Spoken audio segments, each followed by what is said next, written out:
Hey, what's up, guys? Welcome to the Knock and Talk podcast. I'm one of your hosts, Angie.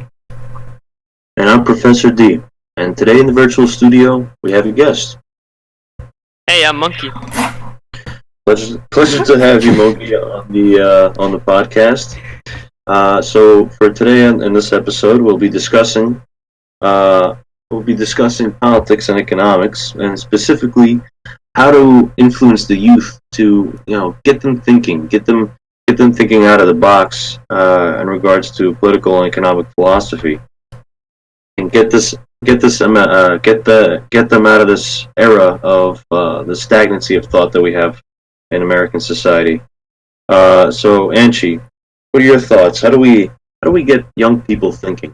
Well, I think before the podcast, our guest, Mr. Monki, he brought up a good point about how you and I have changed our own political beliefs over time. So first, oh yeah, big yeah, definitely, right. So we're gonna talk about that first. I'd like to ask Mr. Monki where he's at right now, where he was, maybe that kind of process. I don't know. Oh, well, hold on. Just to clarify for our viewers, what we're referring to is the political compass, of course. Yes, thank you. So yeah, right now I think I'm vaguely libertarian socialist, and I think like 4 years ago I was a social democrat, and I was just slowly marching to the left until like a little bit less than a year ago when I became a full-on socialist. Mm-hmm. So yeah, I remember arguing with you back when I was still like kind of a authoritarian right, leaning centrist. Mm-hmm. And so we have disagreed for quite a while, but I have definitely changed a lot over time.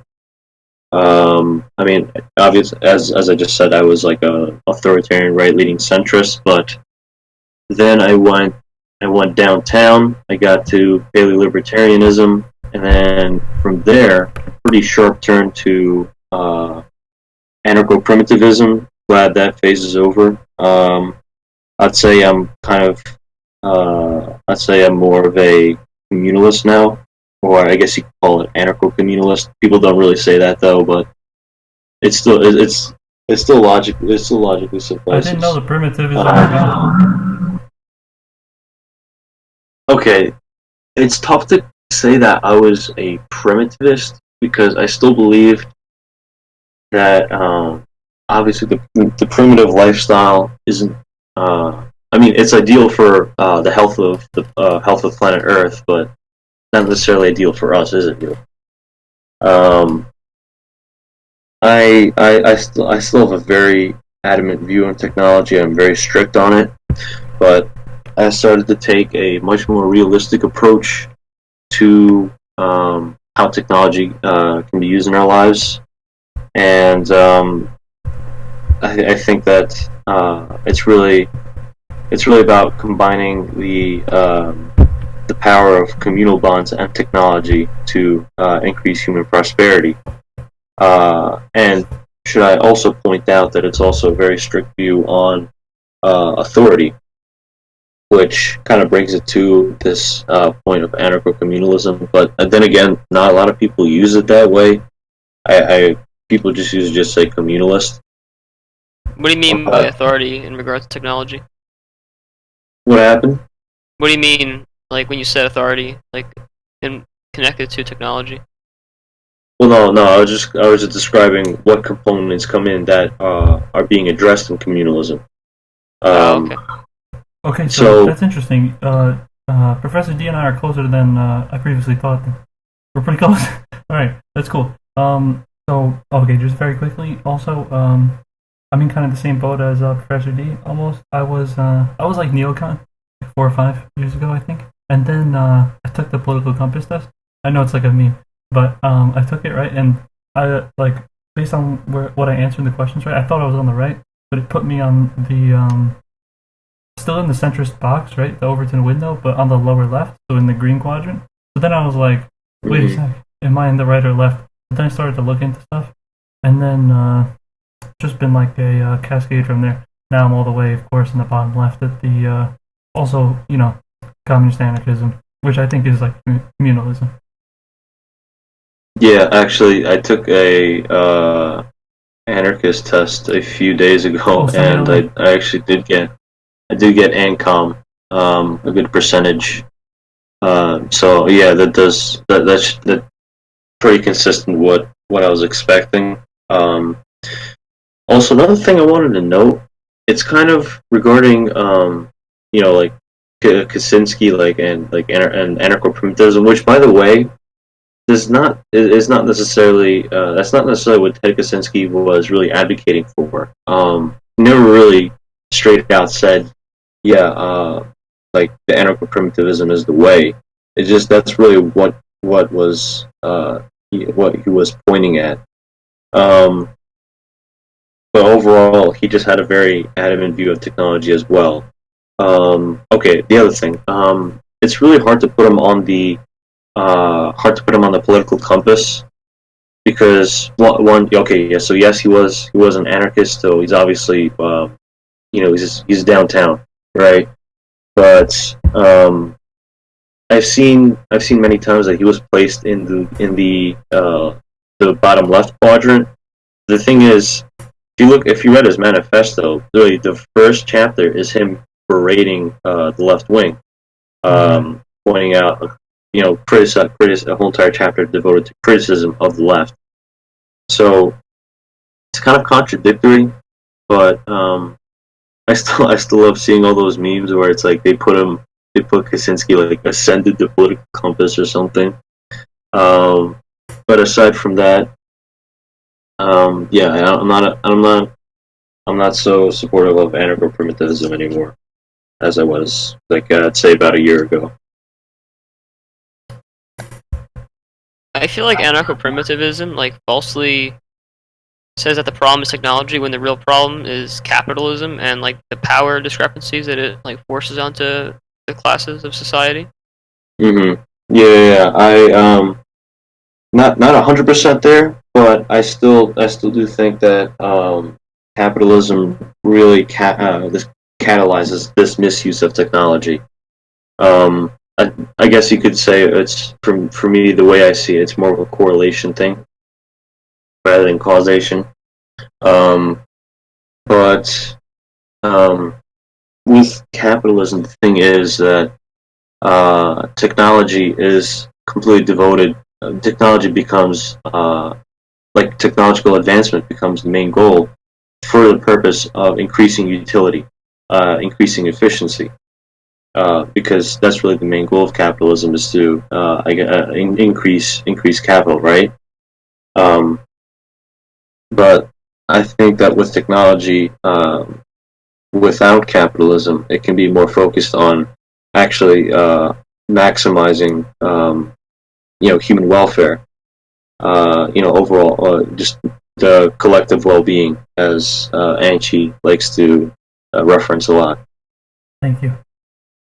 Okay, so also, as you mentioned in the beginning, and before the podcast, Professor D, would you like to explain your viewpoint of these older generations concerning politics and the newer ones? Oh, right. Okay, so one thing that America gets criticized for a lot is, as I mentioned before, the stagnancy of thought. And I think it's a pretty strong generalization that that people make, because it's not. It's really the older generations that are like this, that have such a stagnancy of have a closed-minded approach to politics and economics, that it's so hard to change their minds. So obviously, I don't like to say it, but obviously people die, right? Generations phase out. So I really think it's a matter of time until the younger generations, which are way more open-minded than the older generations, not just because they're young, but just because they have they have grown into a society where they were able to dissociate and see all of its wrongs for what it is. And I think as they grow up, as Generation Z grows up and starts to take the reins of society, that they'll sway into not necessarily a right direction, but a direction away from where we are right now. Um, So when people are all about activism, I don't I don't see how it's not that urgent. I think a lot of it is the self-driven process that we don't have to worry about so much trying to grab the wheel, trying to steer it somewhere. That's interesting. Monki, do you have a thought on that? I actually kind of disagree. I mean, I do agree with the point that the younger generation is much more radical than the older ones, but so was the the generation from the hippies and stuff. They were much more radical. Then where has that left us? That brought us to present. Liberalism versus That's a good point, conservatism. actually. What do you mean by radical? Because all they really opposed was whatever, like okay, like the love revolution, right? The '60s, being open about about all about sexuality, being and opposing the will of the government, right? They were opposing the Vietnam War. So, I mean, I'd say it's not really that. Like, yeah, that is radical when you compare it to like the previous generation.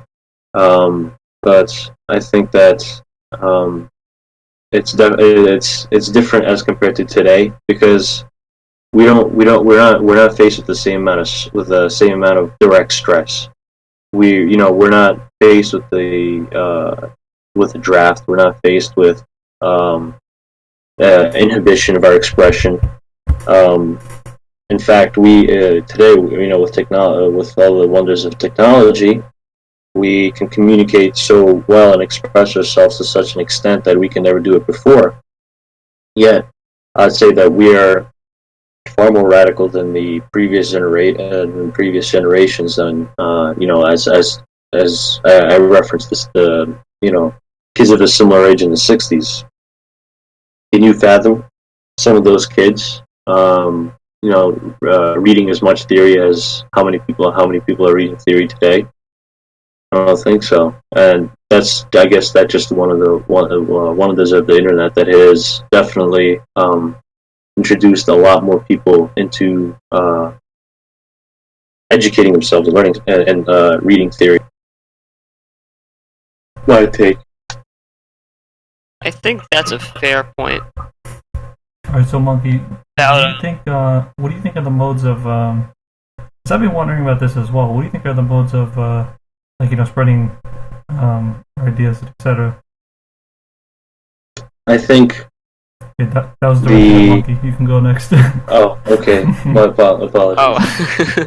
Well, I mean, I guess doing online platforms and posting memes even about That's actually true. That's a good point. About leftists. Exactly. Yeah. And I'd like to elaborate. I'd like to explain why humor is like the access point to get people rolling down the hill, get the ball rolling. I guess whatever the phrase is.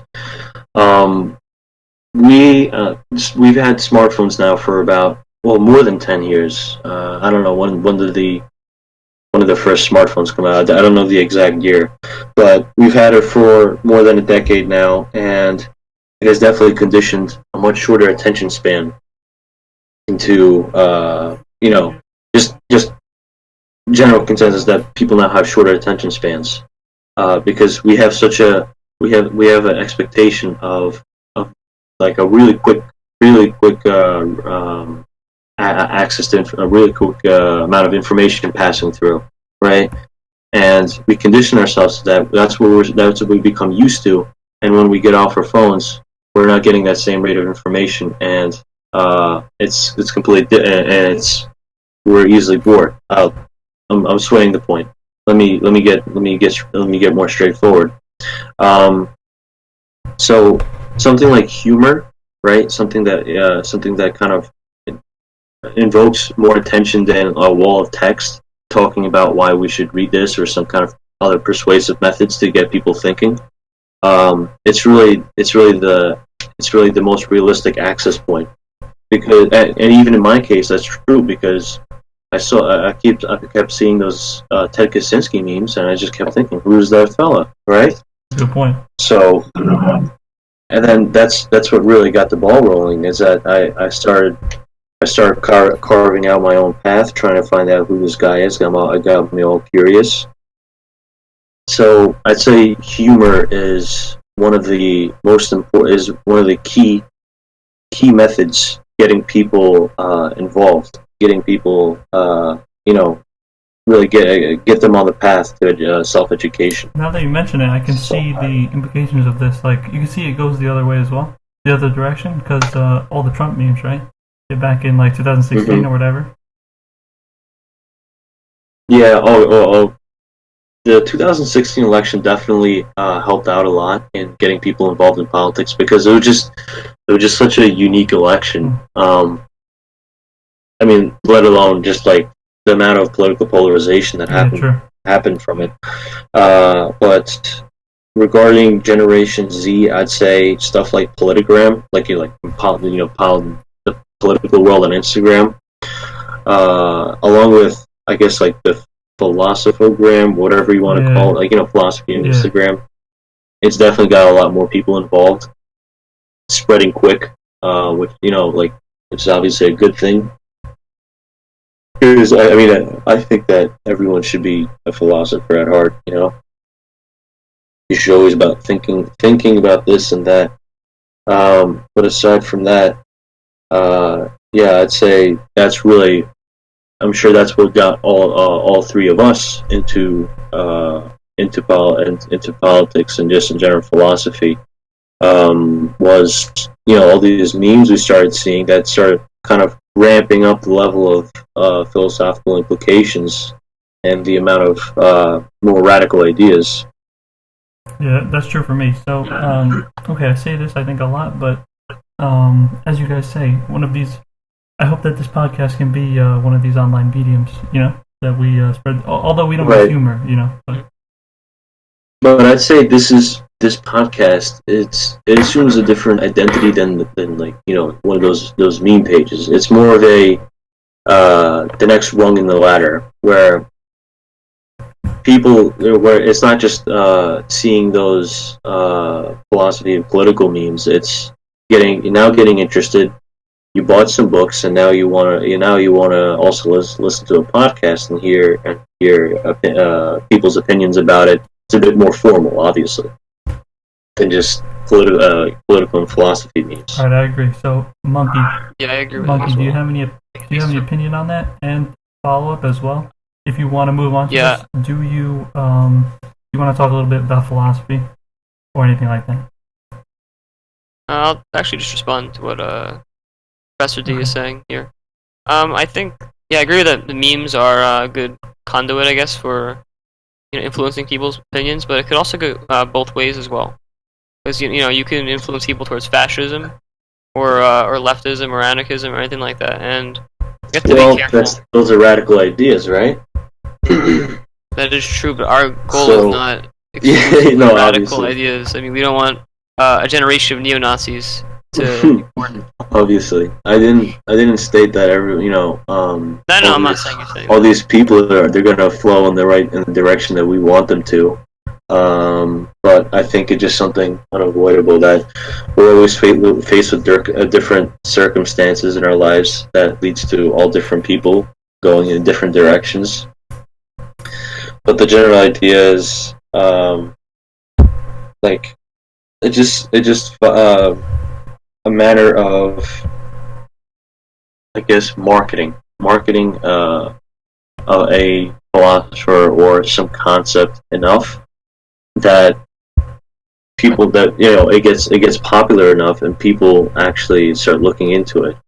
And obviously, the more you look into it, the more you know about it, and that's really the main goal. And stuff like left-wing ideals definitely has risen in great popularity, and definitely you can see even with back in 2016 all those Trump supporters, a lot of them have flown over to the left. I mean, especially with the performance of Trump. I mean, personally, what's changed? My life is still the same. A lot of adults would say the same. A lot of other adults who actually work jobs and pay bills. A lot of them would say, yeah, nothing changed, or they would even say that stuff got worse. Yeah, I think for certain groups, like say illegal immigrants, Yeah. their life has definitely gotten worse with the ICE raids and all things Yeah, like that. well, worse there, but I was referring more to like I wouldn't expect like a lot of illegal immigrants to be like heavily involved in like politigram stuff, but I'm really just tracking I guess like the politigram population compared to 2016 to now, and like which portion of them were Trump supporters back then, and what portion are still Trump supporters now. Which obviously, if you're still supporting Trump, I'm kind of, I don't know. That takes some devotion, I guess. I mean, also could it just be like the echo chamber as well? Like you're in your own insular group of people versus the wide world that is society. Well, that's the thing. A lot of that's kind of like the cool thing about Politigram is that a lot of pages, it's just a whole entire eclectic mix of like different political affiliations that mix together, and obviously it leads to a good amount of internet arguments, which I'm not that I'm not against. I think it's great that people are arguing, just as long as they keep it rational. If they don't just resort to ad hominems. But yeah, there are still pages that are more isolated, and we know that isolation isn't necessarily good. Yeah, especially when you talking want to about market ideas. yeah, especially talking about marketing political ideas. So I think the key is a big page with lots of varying content, because people look at content that they're interested in. So when you post a variety of content, that means you attract a variety of people, and from there, really, whoever runs the page, they can really steer the boat and affect a lot of people. So that's kind of less out of our control, but what's really the main thing is that the variety, it shows, it gives like a wide variety of stuff, so people aren't as politically isolated as before, and that's really what happened since this 2016 election, is that these political pages, they grew a lot over these last 4 years, and they have given a bunch of little channels that people can go into, that before were politically isolated, and now they have seen the wide variety of stuff, and they go where they see fit, what they think is right. I could kind of agree with that, but I don't think you should be platforming Nazi content or alt-right content. Here's the thing: it's still in the form of humor, so. I mean, it's a fake veneer of irony, though. Yeah, irony. I don't know. Irony has become such a big thing in just like Instagram humor. Well, like not Instagram. Instagram is a pretty wide platform. I should say more so just Politigram. It's become like really huge over these last 4 years as well. Yeah, it's interesting to think about how like memes were back in like, I don't know, when they first started going around. Like, I don't even know, but they used to be just like simple images and stuff with like simple like captions or whatever. But now, yeah, it's very ironic and stuff. It's interesting to see it change. Also, what's up with these Monki memes, huh? Oh, I don't even know. It's really funny. Yeah, I don't know. Like, monkeys are funny, So like, it's just so simple. It's just a very strange thing, because all the previous, not previous, like a lot of the previous meme templates, they were all a bit more complicated. But this one, it's just monkey videos. Yeah. The content provided, they don't have to do anything. They just go to YouTube, search up chip videos. There you go. That's your next post. These monkeys are fun though. Yeah. So that's also a bit of relief when some memes aren't, they're not really like confronting anything. They're not conflicting with anything. It's just funny, you know. True. Okay, so Wholeheartedly laughing. yeah, fine. Okay, so what do you think? Should we wrap up? Do you guys want to talk about anything else? I think I got my thoughts out pretty well. I don't know. Hopefully, my viewers think the same way. Yeah, me too. Okay, this was hype. Monki, thank you for coming on the podcast. We'll see you soon with Boy Miss, possibly. Sounds Yeah, I good. would like to thank you for listening. Hopefully, we can see our viewers can see us for the next episode. So, thank you for listening to the Knock and Talk podcast.